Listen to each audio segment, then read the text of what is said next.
आज आपसे संडे की मुलाकात शुरू कर रहा हूँ। 9 जनवरी को मैंने ये मुलाकात बंद की थी कोविड-19 की वजह से। आज शुरू कर रहा हूँ।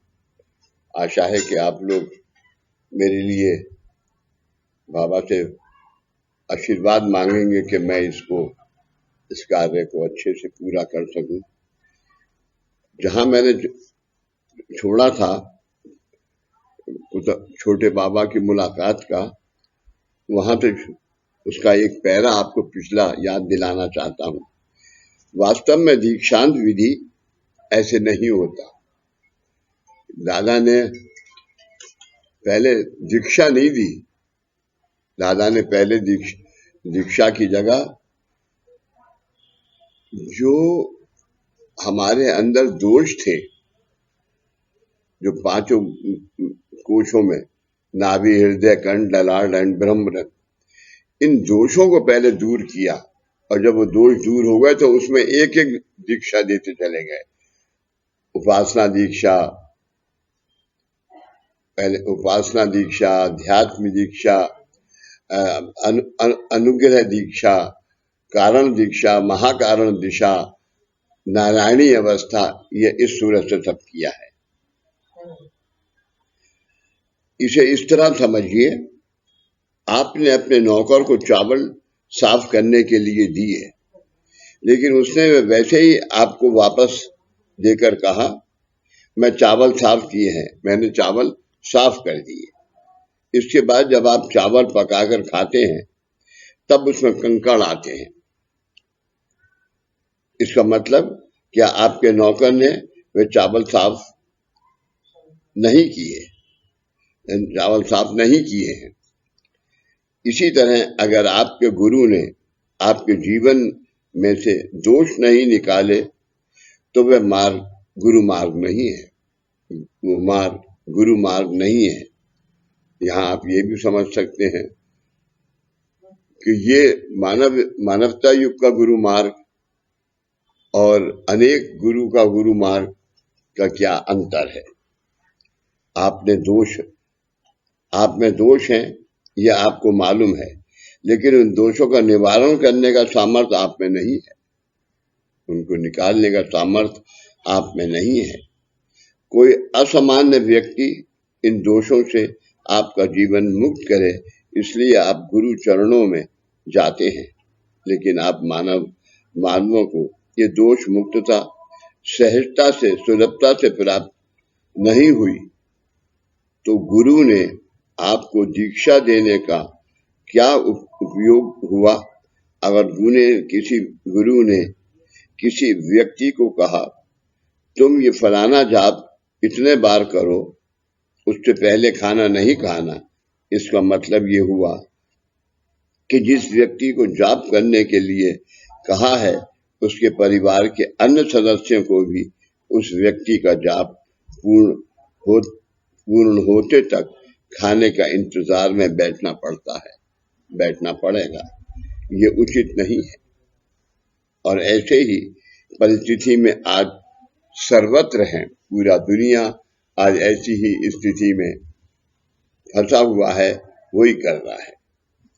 अध्यात्मता परमार्थ के बारे में आप गुरु भक्तों को बहुत ही थोड़ा ज्ञान है, लेकिन हमारे गुरु मार्ग में आज आप गुरु भक्त जिन गुरु की कृपा छाया में हैं, वह आपके कल्याण के लिए कुछ योजनाएं बना रहे हैं। ऐसे यानी आज बाबा आज समाधिस्थ हैं, लेकिन वो आज भी उतने ही जागृत हैं जितने वो धरती पे थे और जब जागृत थे। तो उनका मार्ग ऊपर से है, उसको फॉलो करना ये दादा ने किया, और उनकी आज्ञा अनुसार जो सेवा उन्होंने बताई, इस दीक्षा के लिए ये सेवा है, इस दीक्षा के लिए ये सेवा है, इस दीक्षा के लिए ये सेवा है, उसी का आपको आज लाभ हो रहा है। और सिर्फ आपको नहीं, पूरी दुनिया को होने वाला है। आज 2020 समाप्त हुआ, 2021 का मार्च महीना आ गया, खत्म होने वाला है 2021। इसी सूरत से 2050 तक ये कार्य इतना फैल जाएगा दुनिया में कि शायद आप लोग, हमारे हमारे हमारा परिवार, हमारे बच्चों के बच्चे इसका लाभ ले सकेंगे। ऐसे समय आपने क्या करना चाहिए? आपने अब पुराना सब छोड़कर श्री गुरु आपको जो देना चाहते हैं उसका लाभ लेना चाहिए। यानी इस मार्ग का लाभ क्या है? आरती साधना, मुलाकात साधना, ओमकार साधना सबसे इंपॉर्टेंट। ओमकार साधना, मुलाकात साधना, आरती साधना और कामकाज साधना, ऐसी ये सब तत्व हैं। इसी के अनुसार ये सेमिनार आयोजित किया है। 5वां सेमिनार की बात कर रहा हूँ और ये छोटे बाबा का मुलाकात है। ऐसा सुनहरा मौका आपके जीवन में फिर से आना, ये आपके लिए बड़े सौभाग्य की बात है। आज युगों के बाद ये मौका इस जन्म में, कलयुग के समय आज हम सब लोगों के पास आया। आज हम बाबा के पास हैं, उसका ये हमारा सौभाग्य है। इसलिए पिछले एक सम्मेलन में परम पूज्य कुतुबुद्दीन बाबा ने, उस छोटे बाबा ने बताया था, खुदा की पुकार आई। यानी जब सेमिनार होती थी तो दादा लेटर भेजते थे, उसको उन्होंने इस तरीके से इसको व्याख्यान किया है। खुदा की पुकार आई तो सेमिनार के लिए सब कुछ छोड़कर दौड़कर आना। आपके पास अनेक काम हैं, उन्हें छोड़कर दौड़कर आओ, क्योंकि प्राप्त जीवन की, आपके इस जीवन की, प्राप्त जीवन की उपाधियां दूर किए बिना आप अपने जीवन का विकास करने का उपाय प्राप्त नहीं कर सकते। क्योंकि प्राप्त जीवन की उपाधियां क्या है? आज हमारे ऊपर कर्मों का बोझ है। हम पैदा हुए तो 85% कर्म से डूबे हुए हैं। वो बोझ, कर्मों का उपाधियां बताया छोटे बाबा ने, दूर किए बिना आप अपने जीवन का विकास करने का उपाय प्राप्त नहीं कर सकते। मतलब जब तक उपाधि है तब तक उपाय नहीं है। मतलब जब तक कर्म की गति आपके साथ है, जब तक उपाधि नहीं है। अगर आप ये कामकाज में देखने को रोज मिलता है, लोग ये उपाधि लेके आते हैं, यहाँ पर उनको ज्यादा से ज्यादा 11 हफ्ते का साधन बताया जाता है, तामन दिया जाता है, दान बताया जाता है। दान कितना? सैकड़ों का दान नहीं, 2 रुपए का, 5 रुपए का, 6 रुपए का एंड मैक्सिमम 11 रुपए का दान, ये दान है। बाधिए तब तक उपाय नहीं है। अगर आप गुरु भक्त अपने जीवन का यथोचित विकास करने की भूमिका को स्वीकार नहीं करते हैं, या अपने जीवन का विकास किस प्रकार से होना चाहिए जिससे आपके जीवन का सार्थक होगा, इसी ओर आप ध्यान नहीं देते हैं, तो भी अपनी ये गुरु परंपरा ऐसी है, ये जरूर गौर से सुने।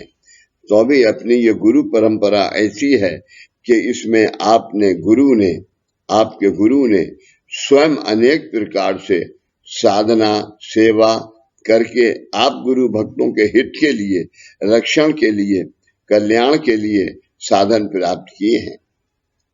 ये साधन ब्रह्मांड से, मतलब आज प्रतिमाएं हैं। इस साधन करने के बाद आज जो ब्रह्मांड में था वो आज धरती पर शक्ति के ऊपर है, शक्तिपीठ के नाम से जो जाना जाता है, जो गोवा के अंदर है। इन साधनों को प्राप्त करने के लिए उन्हें अनेक कष्ट उठाने पड़े, लेकिन इन साधनों का लाभ भक्तों को कराते समय उन्होंने भक्त को कष्ट नहीं होने दिए। ऐसा जो मार्ग होता है वही ऐसा जो मार्ग होता है वही गुरु मार्ग है। बाबा ने अनेक दुख उठाए और दादा ने और गुरु मार्ग स्थापित किया, गुरु मार्ग है। अब इस सम्मेलन में आप गुरु भक्त महाकारण अवस्था की ओर जाने वाले हैं। महाकारण अवस्था यानी कारण अवस्था, अब महाकारण।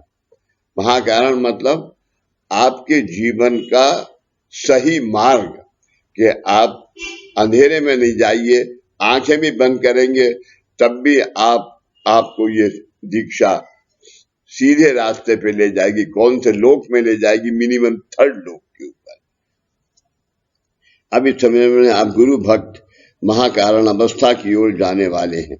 इसके पहले कि 5 दीक्षाएं कौन सी हैं, 5 दीक्षाएं कौन सी हैं वो सुन लीजिए आराम से। उपासना दीक्षा यानी हे भगवान, आज शुरू में प्रार्थना, उसके बाद फिर शक्तिपीठ पर आते। जब शक्तिपीठ स्थान की पहले शक्ति उपासना और नामस्मरण, उपासना, नामस्मरण, अनुग्रह, गुरु दीक्षा और कारण दीक्षा।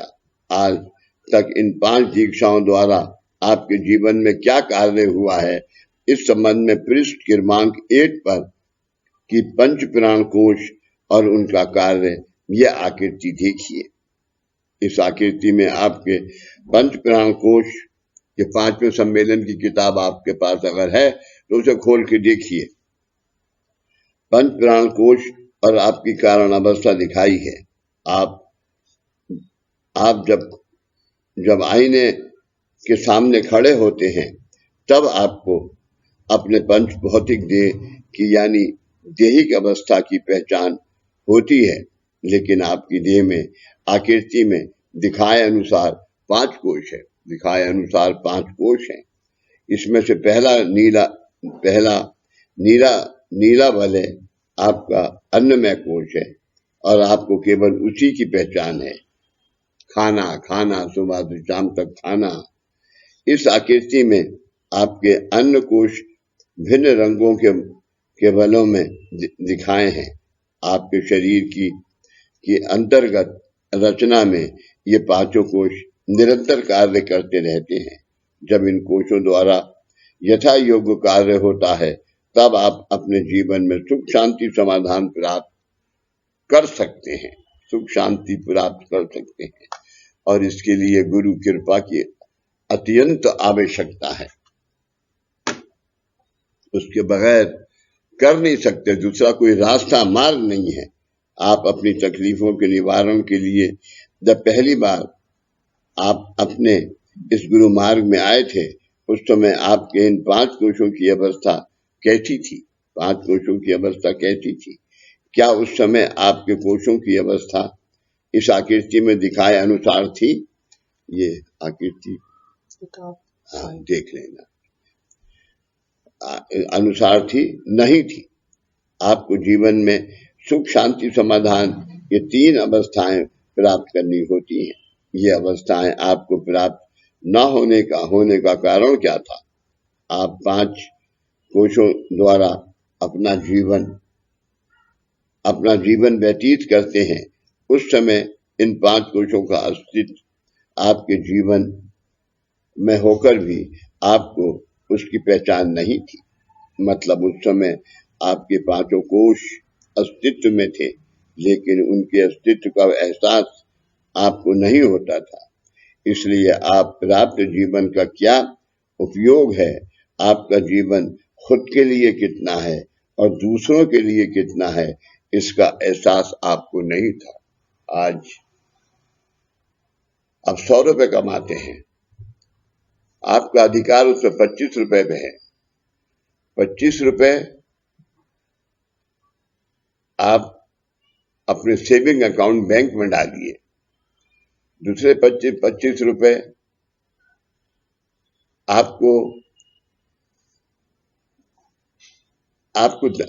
आपको दान धर्म करना है, ज्ञान दीक्षा देनी है। ये सूरत से इसका निबंध है। यानी प्रपंच और परमार्थ, इस मार्ग में दो रास्ते हैं कि 50% परमार्थ करो और उस परमार्थ से 50% प्रपंच मतलब पारिवारिक जीवन, उसमें समाज भी आता है, और 50% परमार्थ यानी भगवान की सेवा। अब इन पांचों दीक्षाओं द्वारा आपने जीवन का यथा योग्य विकास करके आज आप महाकारण अवस्था तक आए हैं। यानी आप अपनी आत्मा के मूल स्वरूप के स्थान तक आए हैं।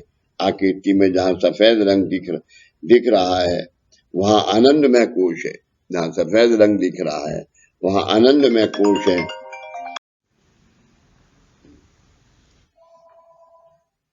और दूसरों के लिए कितना है इसका एहसास आपको नहीं था। अब इन पांचों दीक्षाओं द्वारा आपने जीवन का यथा योग्य विकास करके आज आप महाकारण अवस्था तक आए हैं। यानी आप अपनी आत्मा के मूल स्वरूप के स्थान तक आए हैं। आत्मा के मूल स्वरूप, आत्मा का काम क्या है? आज कामकाज है। लेकिन जब तक दुखी कष्टी, क्या बाबा का कहना क्या है? दुखी कष्टी आहे त्यांची सेवा काया वाचा मनाचे कर। उसकी सेवा काया वाचा मनाचे कर, काया वाचा और मन से करनी चाहिए। उसको मन से दुआ देनी चाहिए। आकृति में जहां सफेद रंग दिख रहा है, आनंद है, वहां आनंद में कोश है। और आप वहां तक आए हैं, वहां तक आए हैं। यानी आप महाकारण अवस्था तक आए हैं। इन पांच दीक्षाओं को धारण करने से पहले आप प्राथमिक अवस्था में थे, शुरुआती बिगिनिंग अवस्था में थे, और तब आपका जीवन अविकसित था, डेवलप नहीं था, अविकसित था। इसका मतलब क्या उस समय आप में ये 5 कोश नहीं थे? तब आपके 5 कोश तो थे, लेकिन उनका एहसास आपको नहीं होता था। ऐसा क्यों?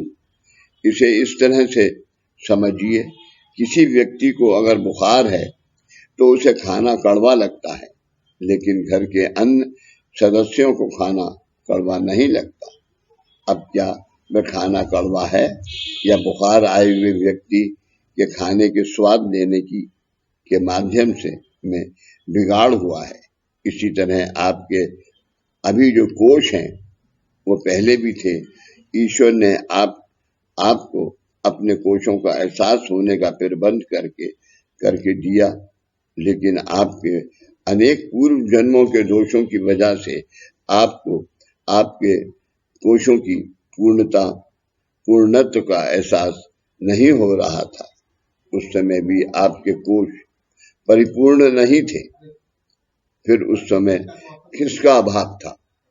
तब उस समय किसका अभाव था? आप यही माध्यम द्वारा जीवन जीते हैं। इसमें कोशों का कार्य होता है। आपके प्राप्त जन्म के अनेक पूर्व जन्मों के जो दोष धारण हुए हैं वह आपके कोशों के कार्य में रुकावट निर्माण करते थे। आपकी मूल देहिक अवस्था को पिंड कहते हैं। आपकी मूल देहिक अवस्था को पिंड कहते हैं। पिंड यानी धरती कहते हैं। इसके बारे में पिंडी तो ब्रह्मांडी ये वाक्य है। यानी पिंडी तो ब्रह्मांडी। आज शक्तिपीठ की स्थापना के बाद क्या अवस्था है? पिंडी टू ब्रह्मांडी, ब्रह्मांडी टू पिंडी। यानी जो आज आप सेवा कर रहे हैं, साधना कर रहे हैं, आरती कर रहे हैं, मुलाकात कर रहे हैं, तो आपके माध्यम से जो यहाँ धरती पे कर रहे हैं वो ब्रह्मांड में जा रही है, और ब्रह्मांड से वापिस आके फिर पिंड पे दुनिया को जा रही है।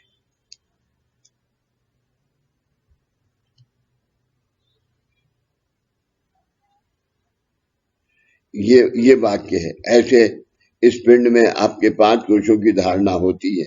इन कोशों के कार्य में रुकावट निर्माण करने वाले दोषों को विमोचनादि विधि तथा दीक्षांत विधि द्वारा दूर किया गया, तब आपको पृष्ठ क्रमांक 8 पर ये जरा लिख लेना है, ये देना है।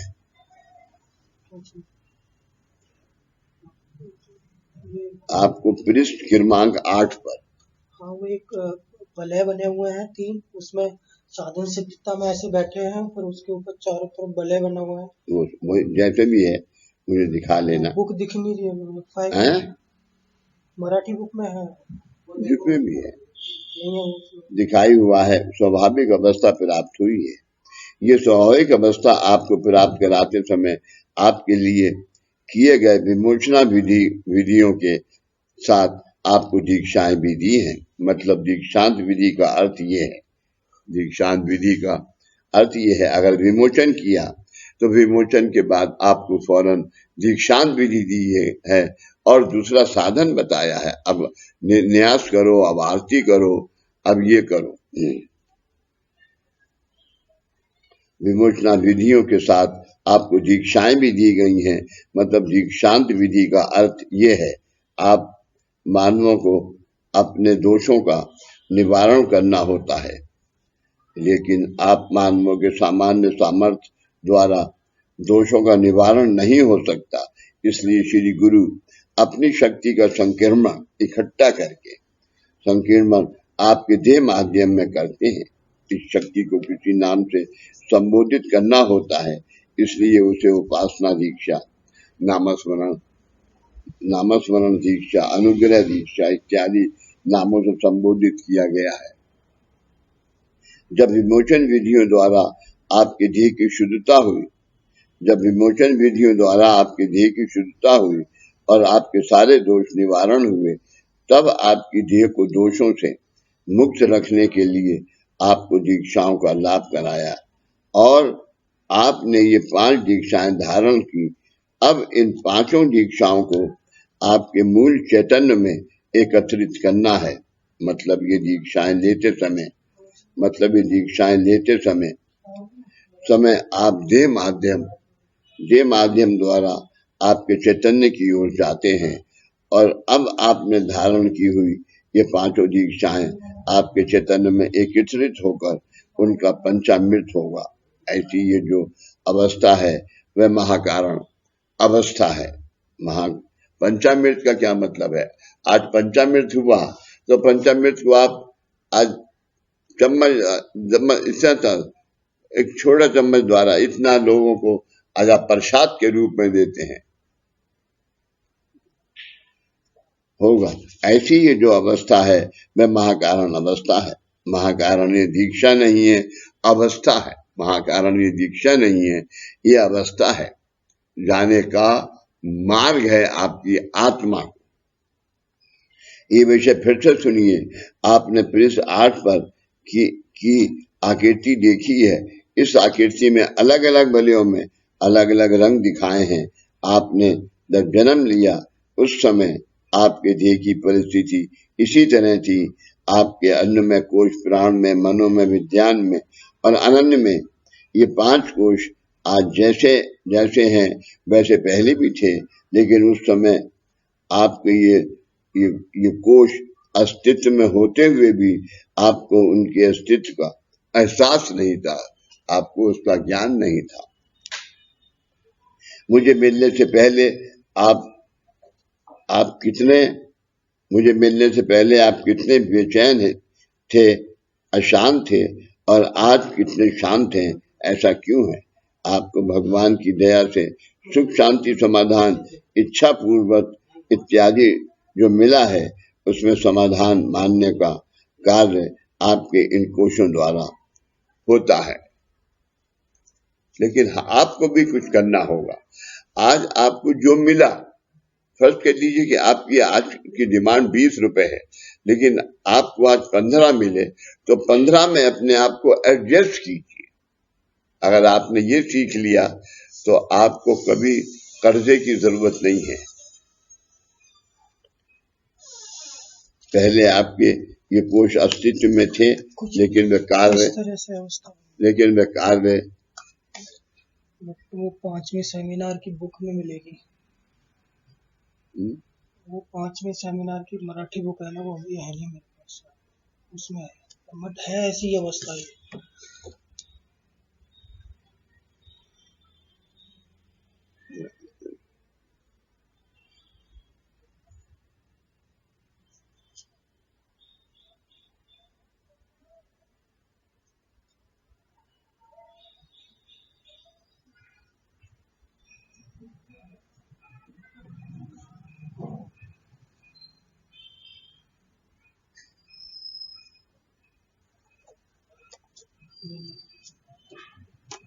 इसमें रंग सबसे इम्पोर्टेंट है। हाँ, वो है नहीं अभी। आपकी दीक्षाएं, आपको दीक्षाएं दी, मतलब आपके अंदर गुरु शक्ति संक्रमित की।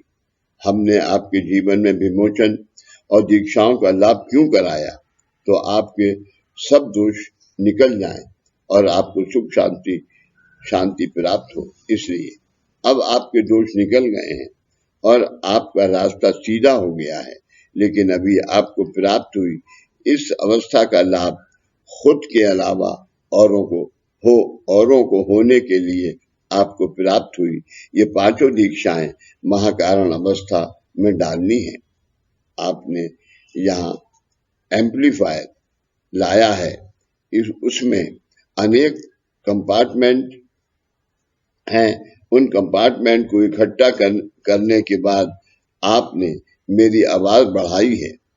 इसी तरह आपको दी हुई दीक्षाएं मतलब कंपार्टमेंट हैं, उन्हें आपने चैतन्य में डालने के बाद आपका चैतन्य विश्व के चैतन्य के समान हो जाएगा, यानी आज आप विश्व के समान हो जाएगा। इससे बड़ी आज दुआ, इससे बड़ी कृपा बगैर मांगे आज दुनिया को मिली है। इससे बड़ा उपकार, गुरु का उपकार क्या होगा। यानी आपके चैतन्य की ताकत और विश्व के चैतन्य की ताकत बराबर हो जाएगी।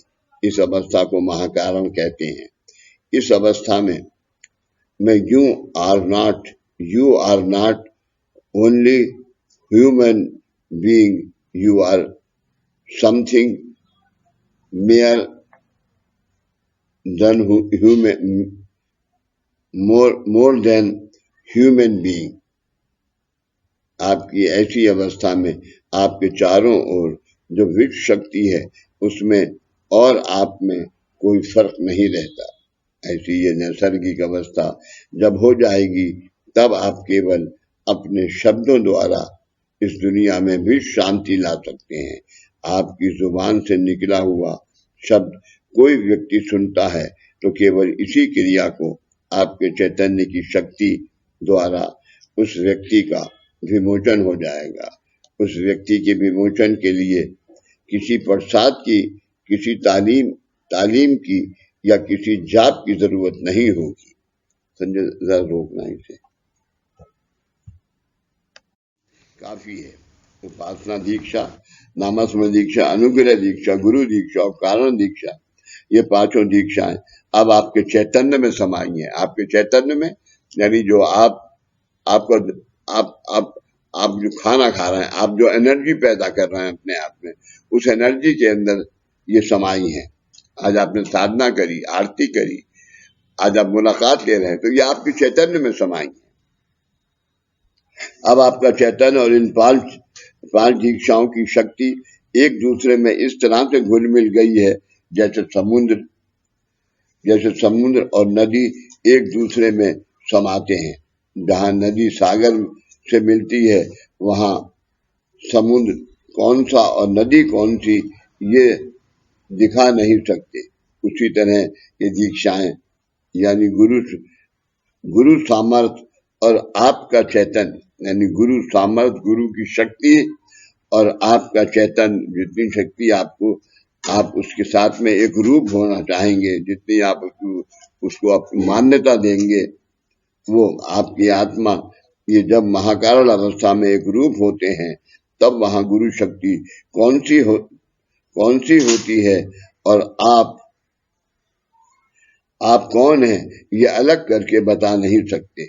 ऐसी ये महाकारण अवस्था आपको प्राप्त होने के बाद आपकी वाणी द्वारा दूसरों के हितार्थ जो भी शब्द उच्चारित होते हैं वे शब्द ग्रहण करने वाले व्यक्ति माध्यमों के किसी भी कोश में यदि बिगाड़ है तो भी आपके शब्द यानी वे कृपा आशीर्वाद वहां ना रुककर आपके आनंदमय कोश में ही पहुंचता है।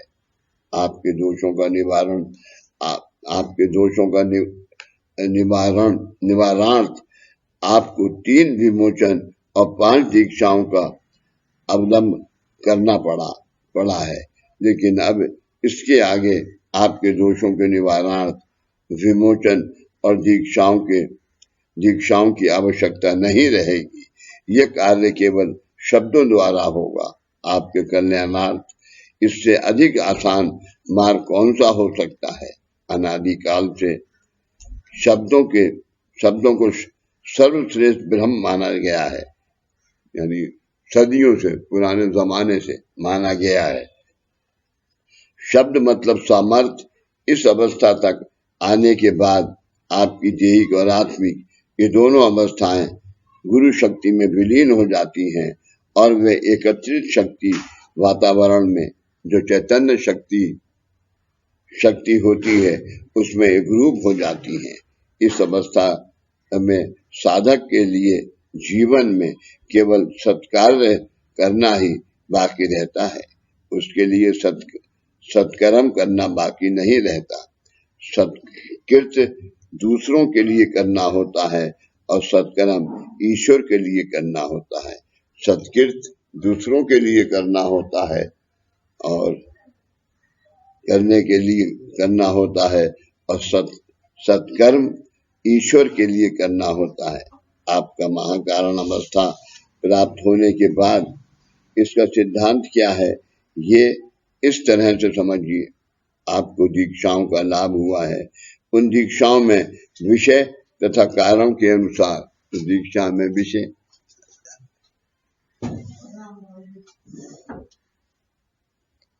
विषय और कारण के अनुसार सामर्थ्य होता है। वह संपूर्ण सामर्थ्य तथा आपका चैतन्य महाकारण अवस्था में एक रूप करते हैं ताकि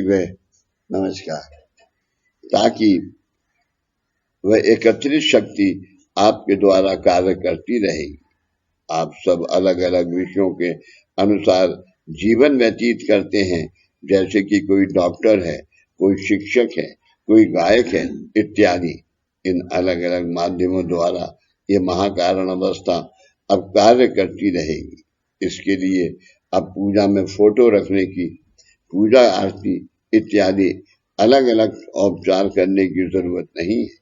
समय के अनुसार लोक कल्याण, जन जागृति, विश्व कल्याण तथा विश्व में शांति निर्माण करने का मार्ग श्री परमेश्वर को भी भिन्न भिन्न विचारों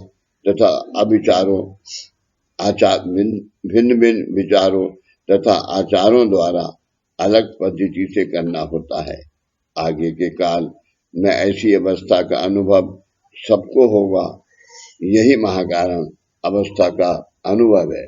ये सबसे इम्पोर्टेंट बात इस मुलाकात में ये है। आगे के काल में ऐसी अवस्था का जो आज आपको मिली है अनुभव सबको होगा। यही महाकारण अवस्था का अनुभव है। ये अनुभव आप इस सम्मेलन में ओमकार साधना से प्राप्त करेंगे, यानी 5वें सम्मेलन में। आज तक आपको संथा पद्धति से ओमकार करना सिखाया है। इसके बाद जो चौथी संता है वह महाकारण अवस्था की संता है। एक भक्त ने सवाल पूछा, किसी व्यक्ति में कारण दीक्षा सिद्ध हुई है, इसका प्रमाण यानी अनुमान क्या है। मंदिर दादाजी ने बताया, मिसाल के तौर पर मान लीजिए कि कोई वैद्य है, वह किसी बीमार व्यक्ति के इलाज के लिए 20 पुड़ियां दवाई देता है। उस वैद्य की कारण दीक्षा सिद्ध होने के कारण उसके द्वारा बीमारी का इलाज केवल 10 पुड़ियों में ही हो जाता है।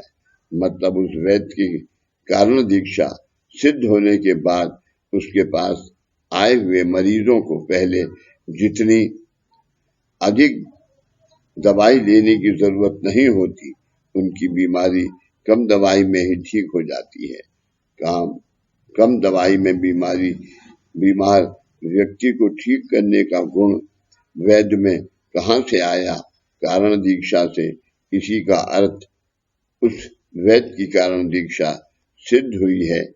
यही बात कारण दीक्षा सिद्ध हुई अलग अलग व्यक्तियों के अलग अलग विषयों के बारे में है। प्रत्येक व्यक्ति अपने विषय के अनुसार अपने जीवन में रोजी रोटी कमाने के साधनों का उपयोग करता है। अगर कोई व्यक्ति महाकारण अवस्था में है तो उस व्यक्ति माध्यम में वह विषय धारण हुआ होता है। जैसे कोई व्यक्ति गायक है, कोई वादक है, कोई चित्रकार है इत्यादि। अगर वह व्यक्ति महाकारण अवस्था में है तो उसमें वह कला विकसित अवस्था में होती है, यानी उस व्यक्ति माध्यम के जीवन में वह कला साकार हुई होती है। तब वह कला उन व्यक्तियों को प्राप्त हुई अवस्था की पहचान होती है। इसी तरह संगीत विषय है, इसी तरह संगीत विषय है। अनादिकाल से हम संगीत का आनंद लेते आए हैं। प्राचीन काल से संगीत को केवल मनोरंजन के साधन के रूप में नहीं, बल्कि मानवीय जीवन के विकास के लिए उपयुक्त साधन के तौर पर माना जाता था। संगीत जीवन के लिए पोषक द्रव्य है। संगीत जीवन के लिए पोषक द्रव्य है। मानवीय देह की 3 गुण धर्म होते हैं। यानी मानव की जो देह है उसके 3 गुण धर्म होते हैं, कफ, वात एंड पित्त। कफ, वात एंड पित्त।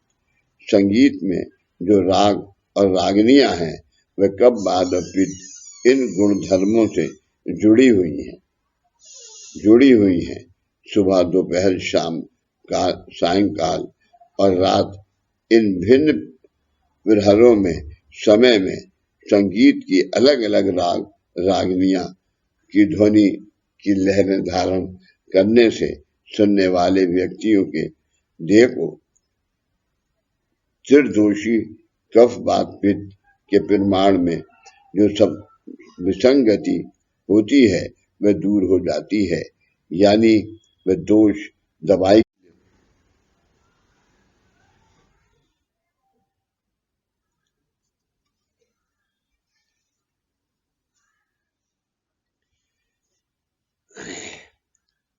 संगीत ये ओंकारी है।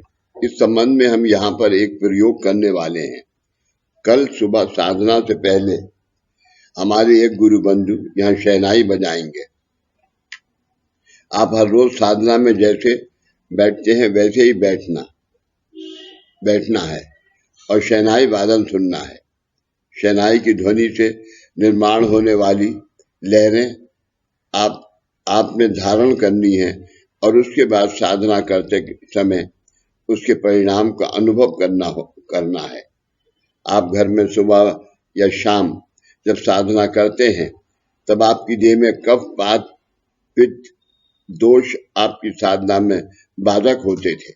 इस संबंध में शहनाई सुनने के बाद साधना करते समय आपको क्या महसूस होता है इसका अनुभव आपने करना है। आप मानवों के प्राप्त जीवन की समस्याएं कर्मों के अनुसार होती हैं। आप मानवों के प्राप्त जीवन की समस्याएं कर्मों के अनुसार होती हैं। आपके जन्म आपके उन प्रतिकूल कर्मों का विमोचन कर लेना या उन कर्मों को अनुकूल कर लेना जब आपके सामर्थ्य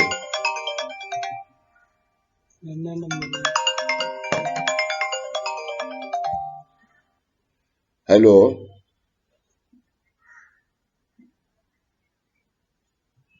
काट दो। इसका योगा हो गया है, काट दीजिए। काट दूं? हाँ। ये काम नहीं है इनको कुछ, दीजिए इधर मुझे। आप मालूम कि प्राप्त जीवन की समस्याएं कर्मों के अनुसार होती हैं। आपके उन प्रतिकूल कर्मों का विमोचन कर लेना या उन कर्मों को अनुकूल कर लेना जब आपके सामर्थ्य के परे होता है, उस समय आप कहते हैं क्या यह मेरी कर्माधीन अवस्था है। मानवों को जब कर्मों के अनुसार जीवन व्यतीत करना होता है, तब उन्हें उत्तम जीवन प्राप्त नहीं होता। किसी जीव को मानवीय जन्म प्राप्त होना, ये उस जीव की जीवात्मा के रूप में चित्रित अवस्था है, जिसे एवोल्यूशन कह सकते हैं। ये एवोल्यूशन कैसे होता है, ये हम बाद में देखेंगे। मानवीय जीवन प्राप्ति के लिए आपको क्या कीमत चुकानी होती है। मानवीय जीवन प्राप्त करने के लिए आपको क्या कीमत चुकानी होती है। आप मानवों ने इस जगत में जन्म लेने के बाद आपके हिस्से में केवल दुख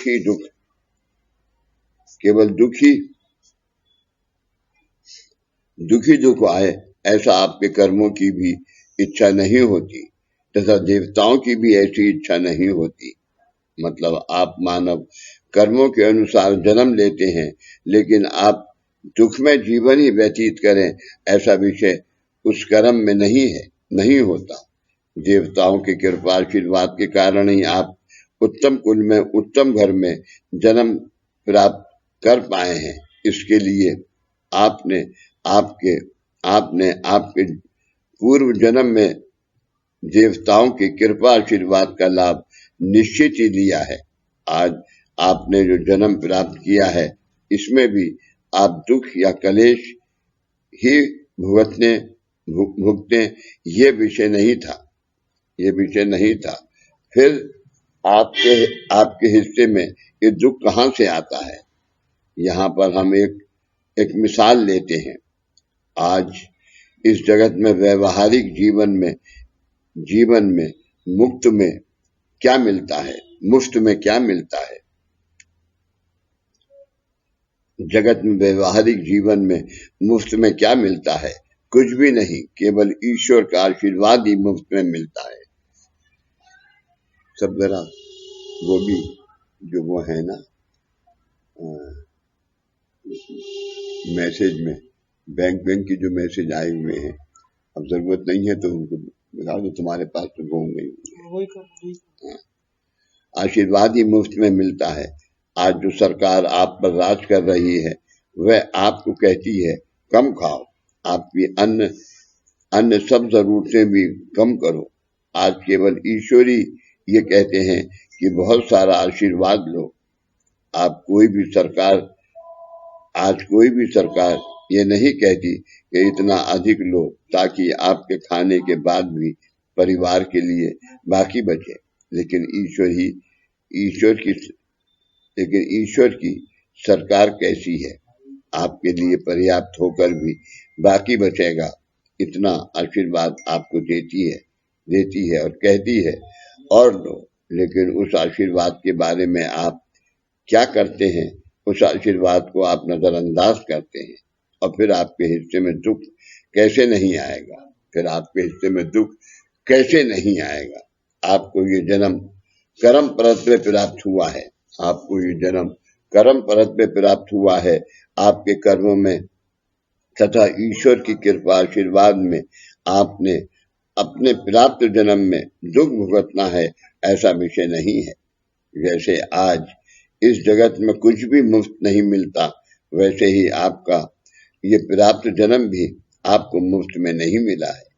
आपको प्राप्त हुआ ये जन्म यथा योग्य है, मतलब इंद्रियों अवयवों से युक्त है। आप सोना, चांदी, पैसा आदि को संपत्ति कहते हैं, लेकिन हम इंद्रियों अवयवों को संपत्ति कहते हैं। ऐसा क्यों? इंद्रिय और अव्यय यानी जो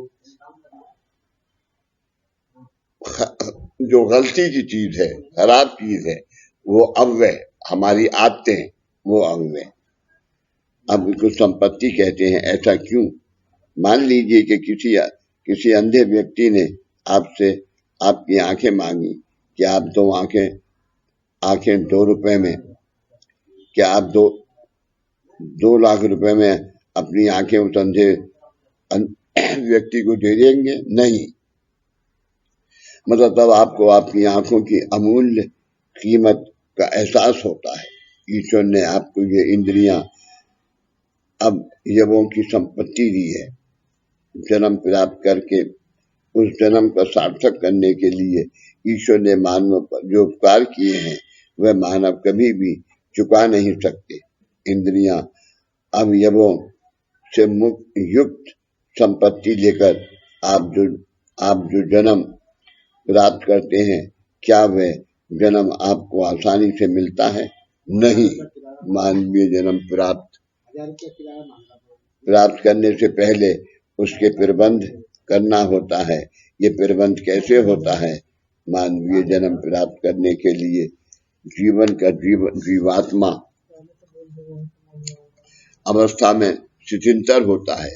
ये रूपांतर होते समय जीव अनेक कष्ट उठाकर 84 लाख योनि अवस्थाओं में से उत्क्रांत होकर मानवीय जीवन तक आता है। उत्क्रांति की प्रक्रिया में जीवन द्वारा जाने अनजाने में हुए उपकारों की वजह से आज आप मानव युग में जी रहे हैं। लेकिन क्या जीव के उन उपकारों का एहसास आपको है? नहीं है। क्योंकि अगर ये एहसास आपको होता तो जिस बकरी की योनि में से उत्क्रांत होकर आज आप मानव जन्म तक पहुंचे हैं, उस बकरी को मारकर आप उसका मांस नहीं खाते। आपको मानव जन्म प्राप्त हो, इसलिए एक बकरी ने आपके जीवन का बलिदान दिया है और उसी बकरी की बलि देकर आज आप मानव जीवन उसका मांस बड़े चाव से खाते हैं। आप उन प्राणी जीवों की योनि में से ही उत्क्रांत होकर मानव जन्म तक आए हैं। ये बात अगर आप याद रखते तो क्या आज आपने उनका मांस खाया होता? आज आप मांसाहार के बिना खाना नहीं खा सकते। ये आचरण उन प्राणी जीवों के उपकारों का एहसास मानने वाला नहीं है। आज आप मानवों को 84 लाख योनियों में से गुजरने के बाद मानवीय जीवन की अवस्था प्राप्त होती है। ये अवस्था प्राप्त होकर उत्तम प्रकार का मानवीय जीवन प्राप्त होने के लिए आपको क्या मूल्य देना होता है? वैज्ञानिक डार्विन के सिद्धांत के अनुसार हम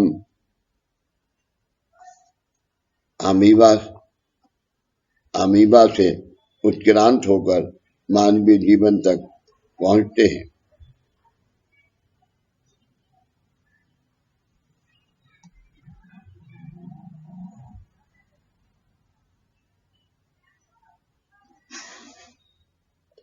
केवल इतना कहने से इस प्रश्न का समाधान नहीं है।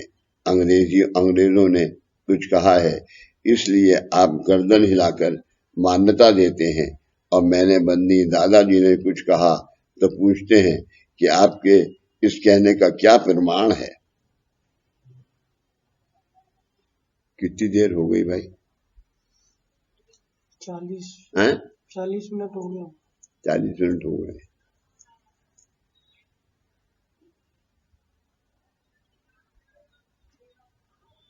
एक पैरा कर दीजिए पूरा।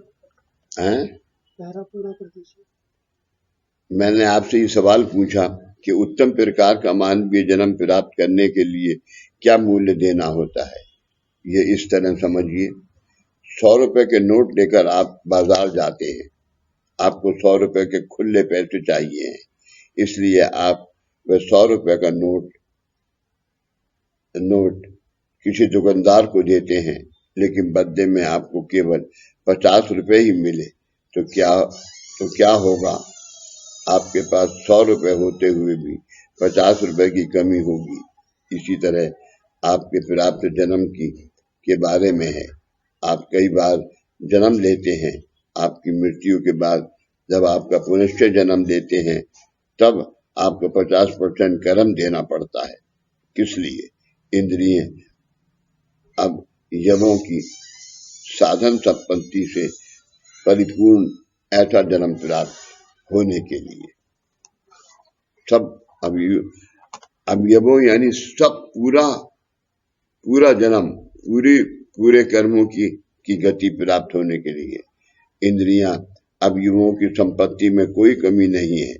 ऐसा मानवीय जन्म आपने लिया है। उस जन्म के लिए आपके 5 ऋणानुबंधों में से जन्म कर्म और जन्म जन्मांतर, इन ऋणानुबंधों को आपके अनेक पूर्व जन्म के से संचित कर्मों में से 50% कर्म खर्च करना पड़ा है। इसलिए इसके लिए कारण जन्म प्राप्ति के बाद जीवन व्यतीत करने के लिए आपके पास कितना कर्म बाकी है? केवल 50% कर्म आपके पास बाकी बचा है। आपने आपके प्राप्त जन्म में आपके 5 ऋणानुबंधों को कार्यार्थ देना है। आपके इस 50% बाकी बचे हुए कर्म में आपके गत जन्म के जन्म कर्म और जन्म जन्मांतर, ये 2 ऋणानुबंध भी हैं। और इस प्राप्त जन्म के मातृ पितृजन देवादिक जन्म कर्म और जन्म जन्मांतर, ये 5 ऋणानुबंध भी हैं। और आपके जन्म के इन 5 ऋणानुबंधों को आपके बाकी बचे हुए 50% कर्म परत हुए आपके जीवन में कार्य करना है। इसलिए प्राप्त जीवन व्यतीत करते समय आपकी इच्छा अपेक्षाएं साकार होने में आपको 50% कर्म की कमी होती है। ये इस तरह है, मान लीजिए कि आप नौकरी करते हैं और लेकिन रजिस्टर में आपकी तनख्वाह 500 रुपये महीना लिखी है, लेकिन हर महीने आपको केवल 250 रुपए ही दिए जाते हैं। इससे हर महीने घर गृहस्थी चलाने के लिए आपको 250 रुपए की यानी 50% तनख्वाह की कमी होती है। इसी तरह आप पुनश्च जन्म प्राप्ति के बाद अपने जीवन में 50% कर्म की कमी धारण करते हैं। ये मानवीय जन्म प्राप्ति का सहज धर्म है। समझ गए तुम ये? हाँ, धर्म है। यानी अगर हम इस मार्ग के अंदर कंटिन्यू रहें तो हमें जन्म के साथ में हमारे माइनस के कर्म होंगे नहीं, जो हमें जो हम करते हैं वो साथ ही साथ विसर्जित हो जाएंगे। इस वजह से है 250 रुपए देने जाते हैं। इसलिए हर महीने हर गृहस्थी चलाने के लिए आपको 250 रुपए की यानी 50% तनख्वाह की कमी होती है। इसी तरह आप पुनश्च जन्म प्राप्ति के बाद आपने अपने जीवन में 50% कर्म की कमी धारण करते हैं। ये मानवीय जन्म प्राप्ति का सहज धर्म है।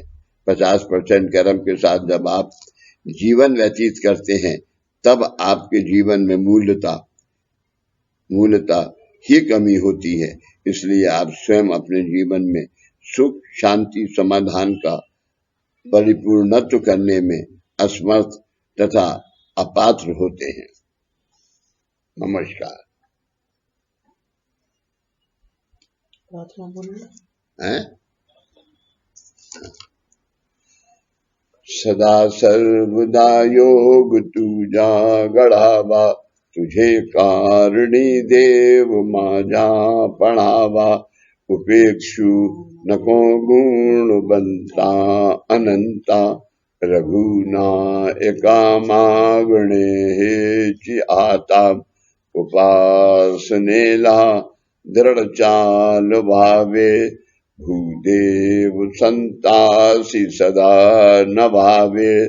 सत्कर्म योगे वैवाल भावे, सर्वामुखी मंगल बोल भावे। जा जा ठिकाणी मन जाए माझे, त्या त्या ठिकाणी निज रूप तुझे, मीठे बिदो मस्तकाच्या ठिकाणी ते ते तुझे सद्गुरु पाय धानी। सच्चिदानंद सद्गुरु साईनाथ महाराज की जय। श्री गुरुदेव दत्त सदानंदाचा एलकोट। सच्चिदानंद सद्गुरु श्री पंत महाराज की जय। श्री गुरुदेव दत्त श्री सद्गुरुनाथ दादा महाराज की जय। श्री गुरुदेव दत्त। श्री गुरुदेव।